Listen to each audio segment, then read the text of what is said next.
نحمده ونصلي على سيدنا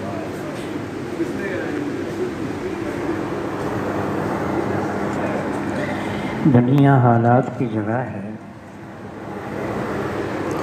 اور اللہ کی طرف سے آزمائشیں بھی آتی رہتی ہیں۔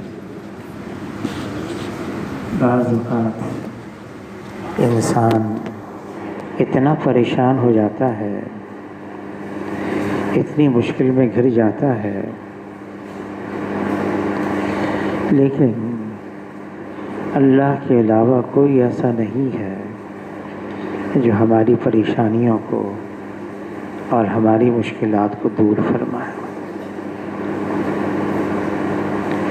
سب سے زیادہ مشکلات میں انبیاء علیہ السلام کو رکھا گیا، اور جو ان کے قریب تر ہوتا چلا گیا ان پر بھی مشکلات آتی رہیں، لیکن انبیاء علیہ السلام نے جب مشکل آئی ان پر تو انہوں نے کیا کیا؟ آدم علیہ السلام اتنی مشکل ان پر آ گئی، اتنا روئے کہ علماء حضرات فرماتے ہیں اگر آدم علیہ السلام کے رونے کے آنسوؤں کو جمع کیا جائے اور ان کی اولاد کے رونے کے آنسوؤں کو جمع کیا جائے تو آدم علیہ السلام کے آنسو بڑھ جائیں گے، لیکن آدم علیہ السلام نے آخر میں کیا فرمایا؟ ربنا ظلمنا انفسنا وَإِن لَّمْ تَغْفِرْ لَنَا وَتَرْحَمْنَا لَنَكُونَنَّ مِنَ الْخَاسِرِينَ۔ آدم علیہ السلام اللہ کی طرف متوجہ ہو گئے اور جو پریشانی آئی وہ اپنی ذات کی طرف منسوب کیا، یہ میری وجہ سے ہوا ہے، اللہ مجھے معاف کر دے ورنہ میں خاسرین میں سے ہو جاؤں گا۔ اللہ تعالیٰ نے آدم علیہ السلام کے اضطراب کو چین سے بدل دیا اور نبوت کا تاج ان کے سر پر رکھ دیا۔ پھر نوح علیہ السلام، اللہ تعالیٰ نے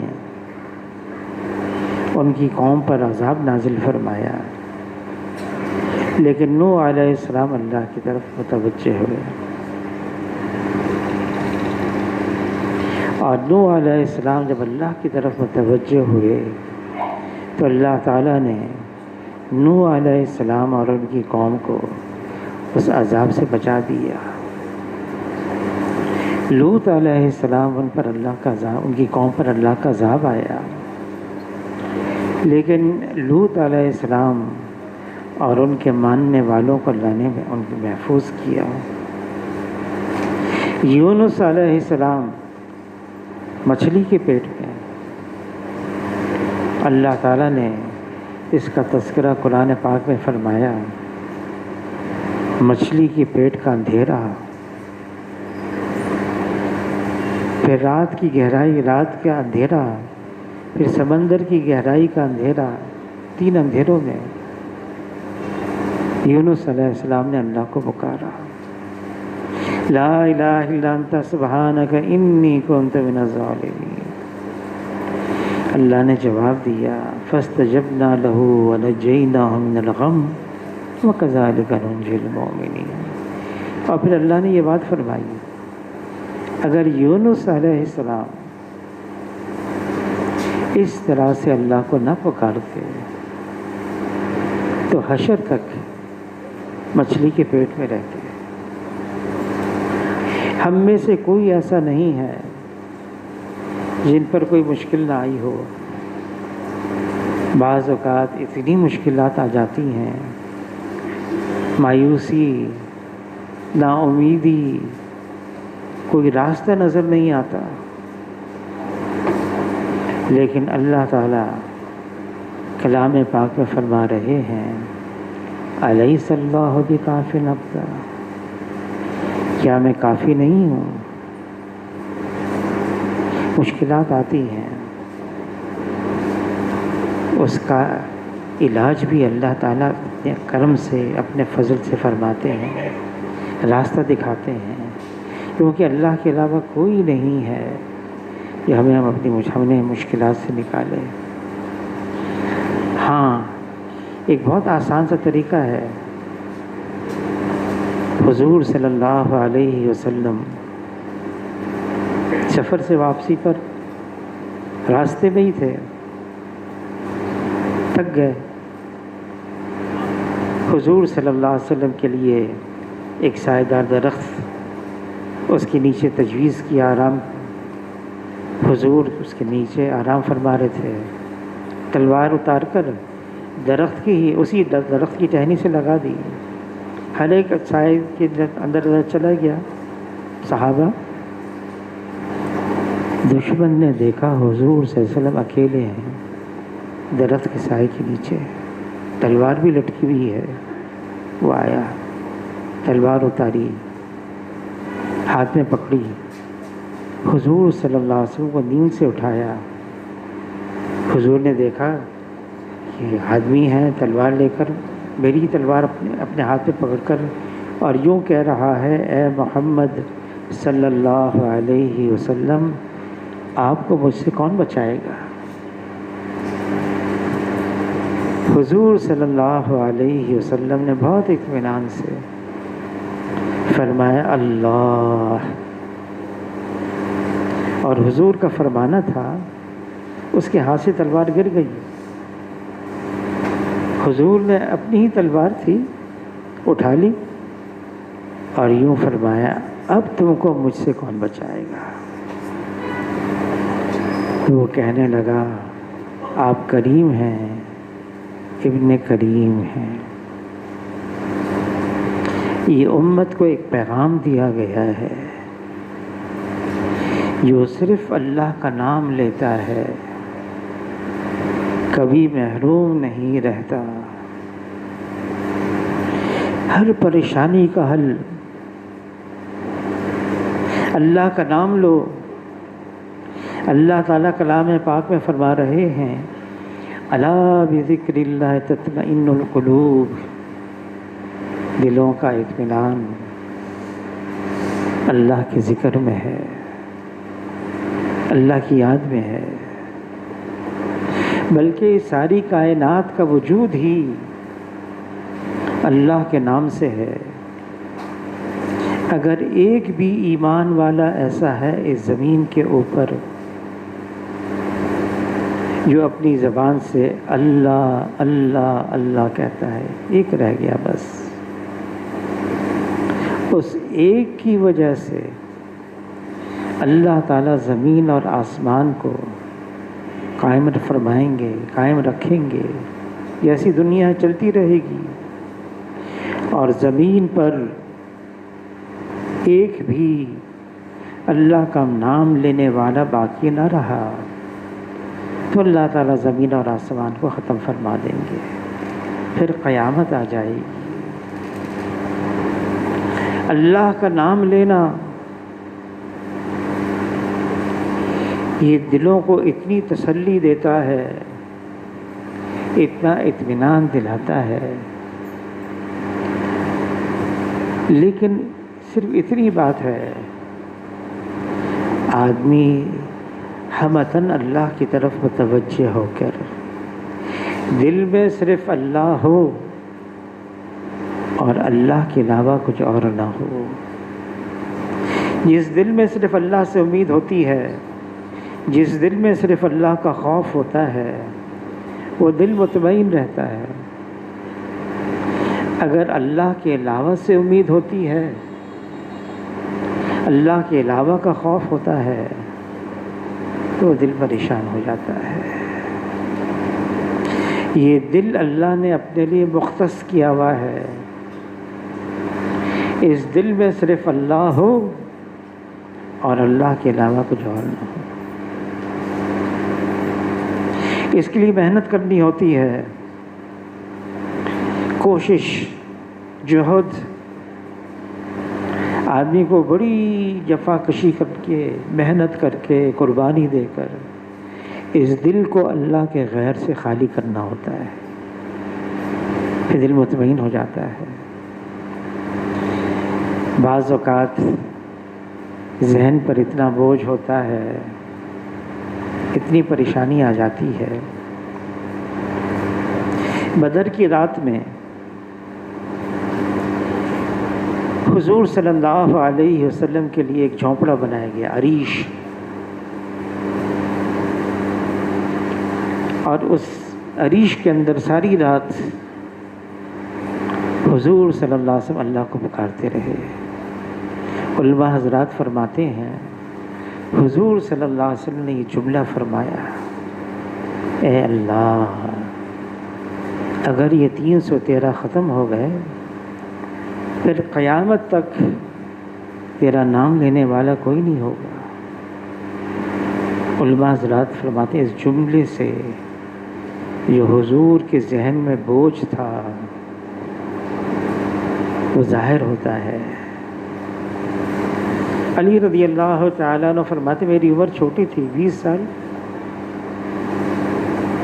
پردہ لگا ہوا تھا، میں نے پردہ ہٹایا دیکھنے کے لیے کہ حضور صلی اللہ علیہ وسلم عریش میں کیا کر رہے ہیں۔ حضور صلی اللہ علیہ وسلم سجدے میں تھے اور یوں فرما رہے تھے، یا حی یا قیوم، یا حی یا قیوم برحمتک استغیث، اللہ کو پکار رہے تھے۔ اللہ کو پکارنا گویا کہ اللہ کی رحمت کی طرف متوجہ ہو جانا ہے۔ ہوتا کیا ہے، میں یوں کر دوں گا، میں یوں کر دوں گا، میرے پاس یہ ہے، میرے پاس یہ ہے،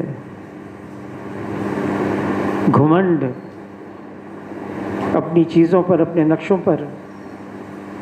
اللہ کو یہ باتیں پسند نہیں ہیں۔ حنین کے موقع پر چند صحابہ اللہ نے تذکرہ کیا ہے قرآن پاک میں۔ دیکھیں صحابہ کو اللہ نے ہمارے لیے استعمال کیا، ورنہ صحابہ اکرام کی جماعت بڑی مقدس،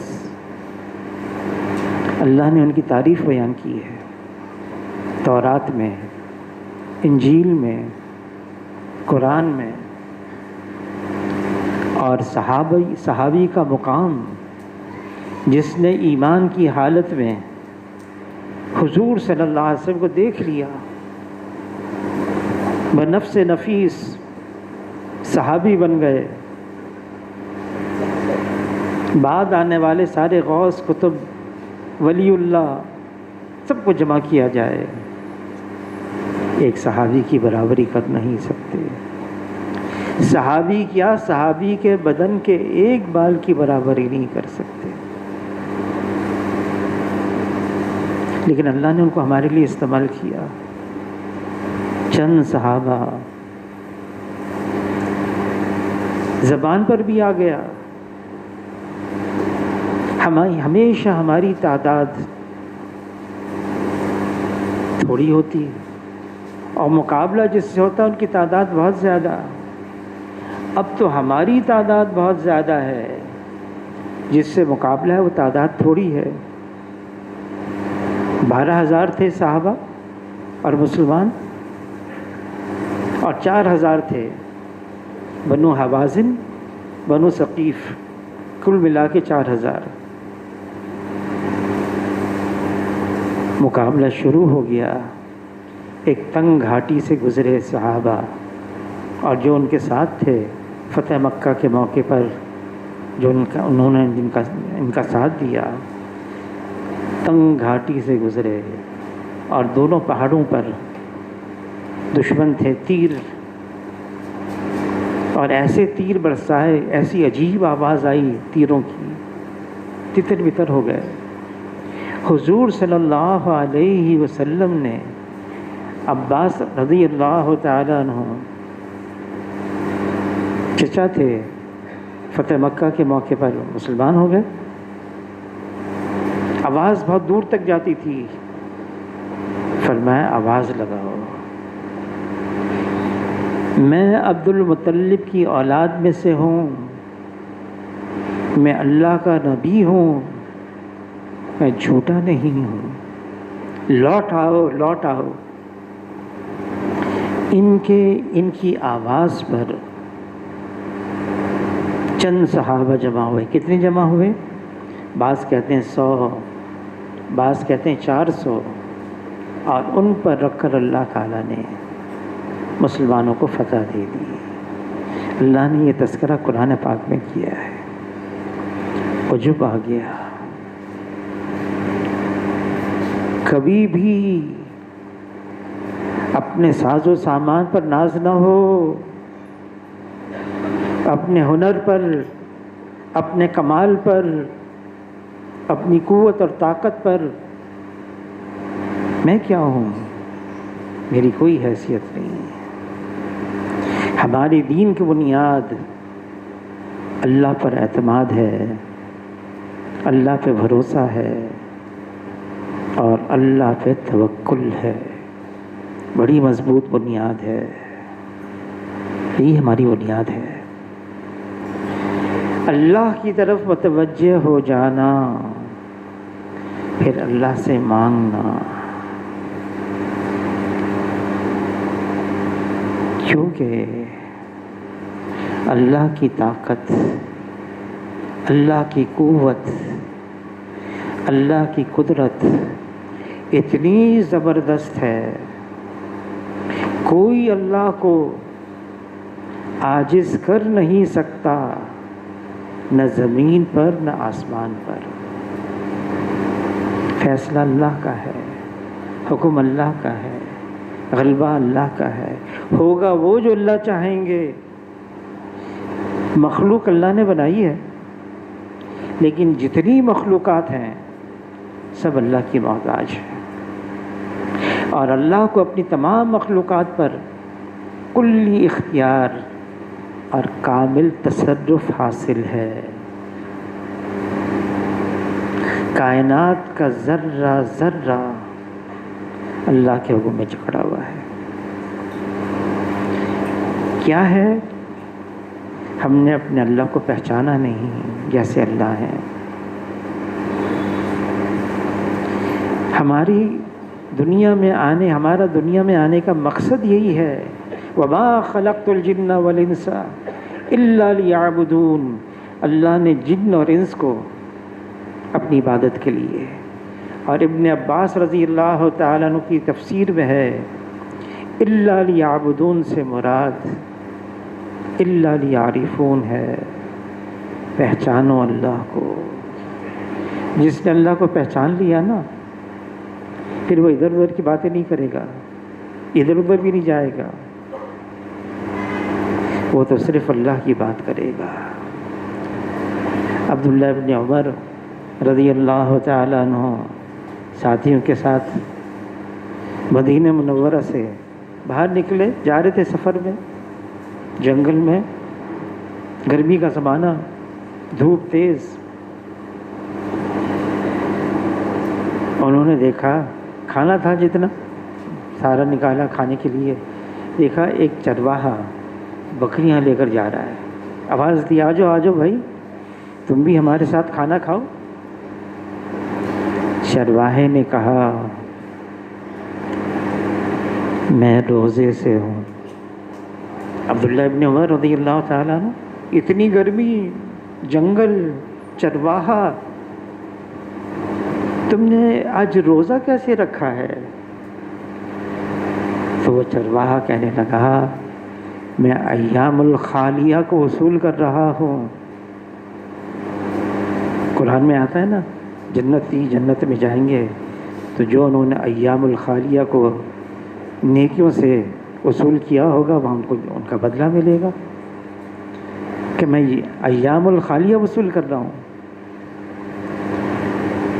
تو عبداللہ ابن عمر رضی اللہ تعالیٰ عنہ نے کہا اتنا اللہ والا ہے یہ چرواہا، اس کو اچھا ایسا کرو ایک بکری ذبح کر کے ہمیں دے دو، ہم اس کو پکائیں گے، تمہیں بھی کچھ دے دیں گے، تم بھی افطاری کے وقت کھا لینا۔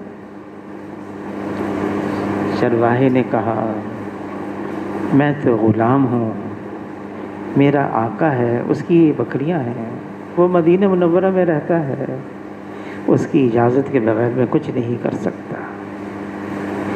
اچھا ایسا کرو تم ایک بکری ذبح کر دو، مالک پوچھے گا، تمہارا سردار پوچھے گا، کہہ دینا ایک بھیڑیے نے کھا لیا۔ فوراً اس نے کہا، چرواہے نے، فَأَيْنَ اللَّهُ، اللہ کہاں گیا؟ اس کا یہ کہنا تھا عبداللہ ابن عمر رضی اللہ تعالی بار بار، فَأَيْنَ اللَّهُ فَأَيْنَ اللَّهُ۔ ایک چرواہا اتنا دھیان ہے اس کے اندر، اتنا خیال ہے، اتنا استحضار ہے کہ میرا اللہ ہے۔ عبداللہ ابن عمر رضی اللہ تعالی عنہ مدینہ منورہ جب لوٹے، بتا دیا تھا میں فلاں کا غلام ہوں، اس کے پاس پہنچے، کہا میں یہ ساری بکریاں خریدنا چاہتا ہوں، اس غلام کو بھی خریدنا چاہتا ہوں۔ دیکھ لیا بکریاں بھی، غلام بھی۔ پھر غلام کے پاس آئے، میں نے خرید لیا تمہارے آقا سے۔ کہا میں پہلے اس کا تھا، اب تمہارا تھا۔ نہیں نہیں، اب تم آزاد ہو، یہ بکریاں بھی تمہاری ہی ہیں۔ کیا ہے اس انسان کی قدر، انسان کی قیمت مال کی وجہ سے نہیں، ہتھیاروں کی وجہ سے نہیں۔ ان کے پاس یہ ہتھیار ہیں، ان کے پاس یہ فوج ہے، ان کے پاس یہ ساز و سامان ہے، اس وجہ سے انسان کی قیمت نہیں ہے۔ اللہ کا کتنا قرب اور تعلق حاصل ہے، اس نے کتنی محنت کر کے اللہ کی معرفت کو حاصل کیا ہے۔ دیکھیں اللہ کو تو کوئی دیکھ نہیں سکتا، وہم و گمان اللہ کو پا نہیں سکتے، حوادث اللہ پر اثر انداز ہو نہیں سکتے، لیکن اللہ کو پہچاننا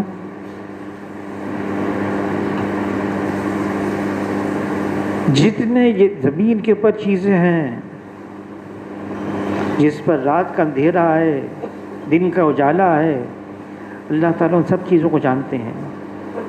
بارش کے کتنے قطرے ہیں تعداد اللہ کے علم میں ہے، زمین پر کتنے درخت ہیں، ان پر کتنے پتے ہیں، اللہ کے علم میں ہے۔ پہاڑوں کے کتنے ذرات ہیں، ان کی پتھریلی، ان کے جگر کے اندر کیا چھپا ہوا ہے اللہ جانتے ہیں۔ سمندروں کی پیمائش اللہ کے علم میں ہے، اور اس کی گہرائی کے کیا راز ہیں اللہ جانتے ہیں۔ اللہ کا علم ہر چیز کو محیط ہے، کائنات کا ذرہ ذرہ اللہ کی وحدانیت پر گواہی دے رہا ہے۔ زمین آسمان اللہ کی تعریف بیان کر رہے ہیں، لیکن اللہ کی تعریف بیان کرنے والے اللہ کی تعریف کا احاطہ کر نہیں سکتے۔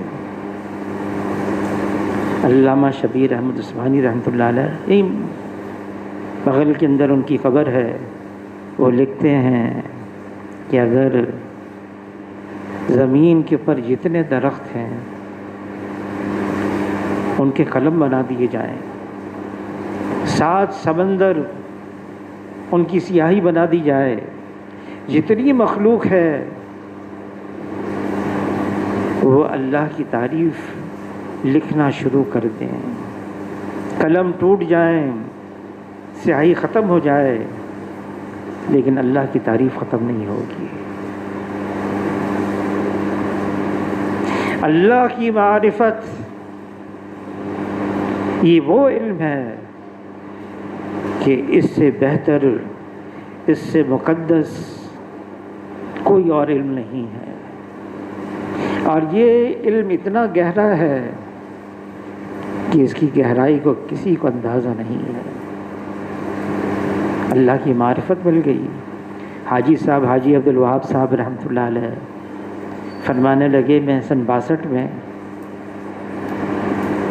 نظام الدین کے اندر تعلیم کرا رہا تھا، میواتی دیہاتی سیدھے سادے لوگ، تو میں نے کہا جو اللہ کا ذکر کرتا ہے، خوب کرتا ہے، اس کو اللہ کی معرفت مل جاتی ہے۔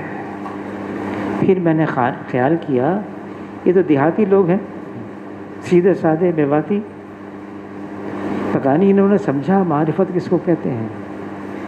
میں نے کہا پوچھا ان سے، جانو معرفت کسے کہیں؟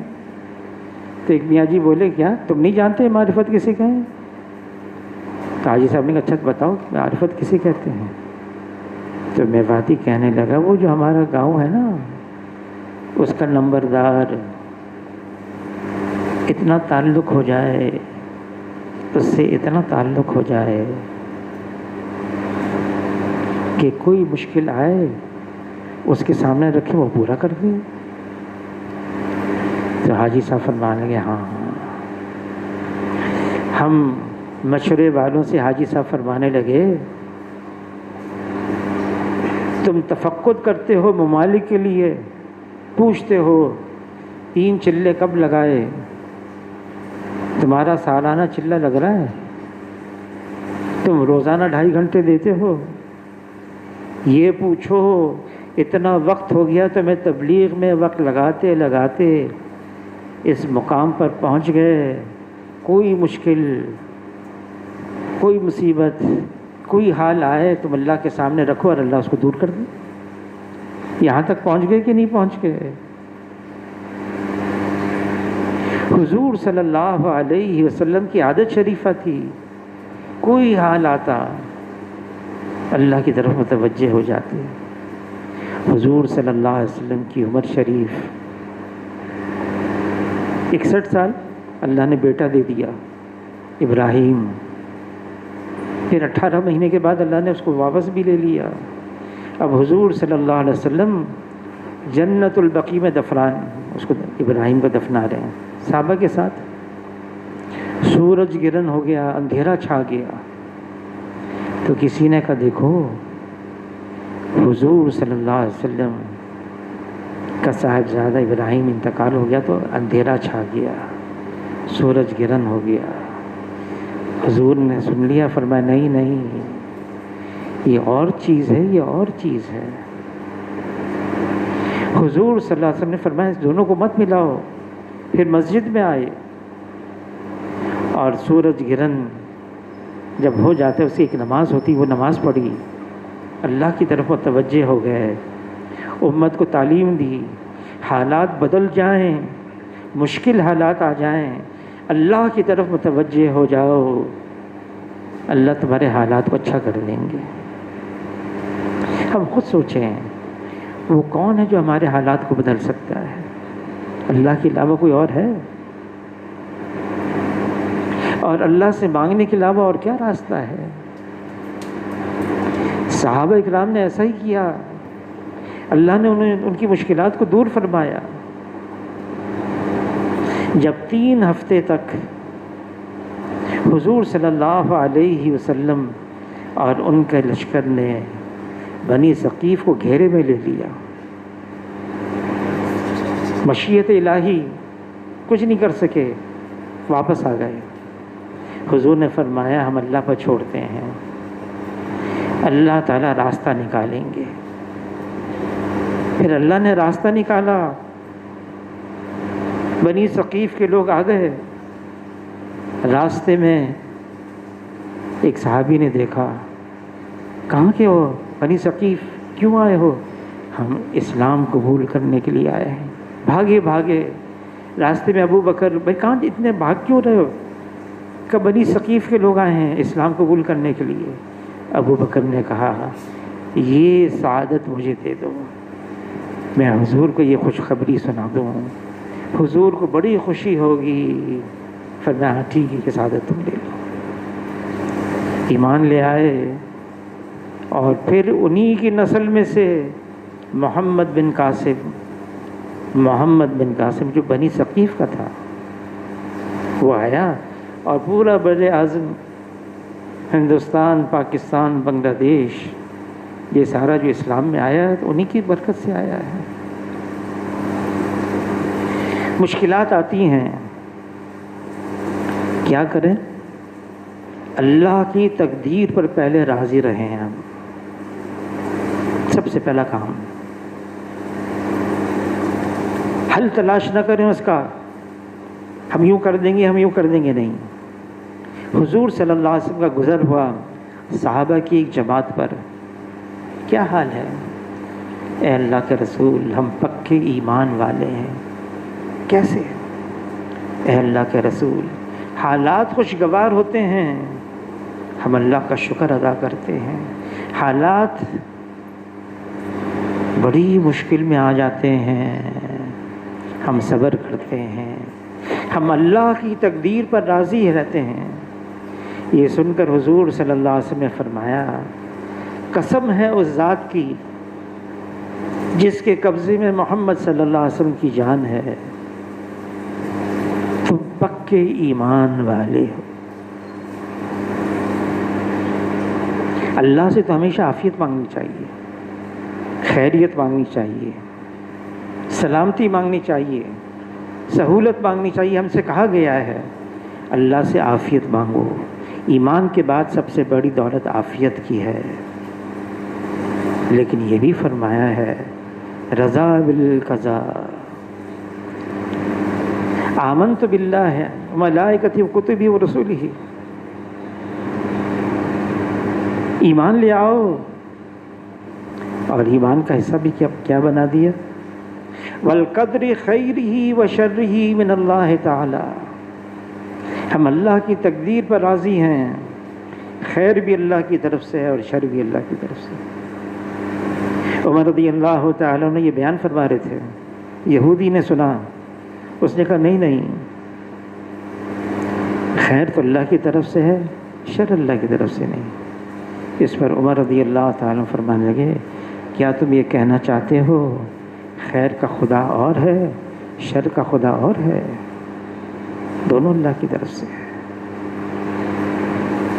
حضور صلی اللہ علیہ وسلم فرماتے ایمان والے کا حال بھی عجیب ہے، حالات خوشگوار شکر ادا کرتا ہے، حالات غیر سازگار پریشان کن صبر کرتا ہے۔ حضور نے فرمایا دونوں میں خیر ہے، دونوں میں خیر ہے، شکر بھی صبر بھی۔ یہ ساری باتیں سیکھنے کی ہیں۔ آدمی پر مشکلات آ جاتی ہے نا، بہت واویلا کرنا لگتا ہے، بہت واویلا، مایوسی، نا امیدی، اللہ اور اللہ کے رسول نے اس سے منع فرمایا ہے۔ بلکہ مولانا یوسف صاحب رحمۃ اللہ علیہ فرمانے لگے مایوسی تو کفر ہے، وہ تو ابلیس ہے جو مایوس ہو چکا ہے۔ ایمان والا وہ اللہ کی رحمت سے پر امید ہے۔ لا تقنطوا من رحمت اللہ فإنہ ارحم الراحمین۔ حالات کتنے خراب ہو جائیں، اللہ تعالیٰ کلام پاک میں فرماتے ہیں فإن مع العسر یسرا، ان مع العسر یسرا۔ رات کا اندھیرا کتنا طویل ہو جائے، آخر کار سویرا ہونے والا ہے۔ اچھے وقت کا انتظار کرنا بہترین عبادتوں میں سے ایک عبادت ہے۔ رات سب سے گہرا اندھیرا صبح صادق سے پہلے ہوتا ہے۔ یہ نشانی ہے، یہ علامت ہے، اب سویرا ہونے والا ہے۔